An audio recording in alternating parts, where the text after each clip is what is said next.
With our heads solemnly bowed, we mark the death on May 20th, 1896, 128 years ago today, of the pianist and composer Clara Josephine Wieck Schumann, who died of a stroke at the age of 76 on May 20th, 1896.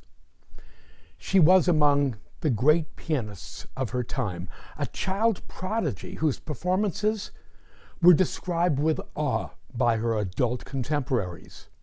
She was a composer of outstanding promise who never had the opportunity to fulfill that promise.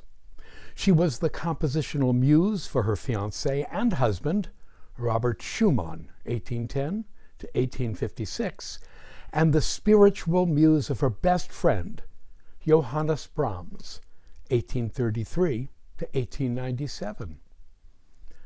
Most of all, she was a survivor, someone whose life reads like some endlessly tragic Victorian novel, only without the happy ending tacked on at the end.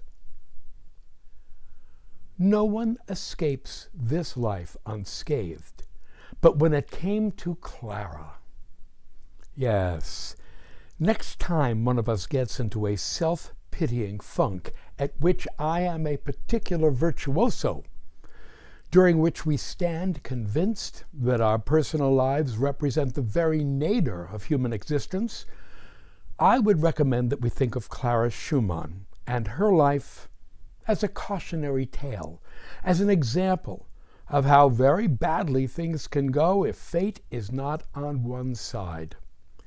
If such reflection doesn't temper our own self-absorbed misery, frankly, nothing will.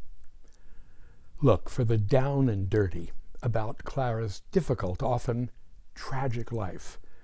Join me, please, for my Music History Monday podcast, which can be accessed on all podcast platforms, or enjoy the illustrated full-text ad-free version of this blog and much more on my Patreon channel.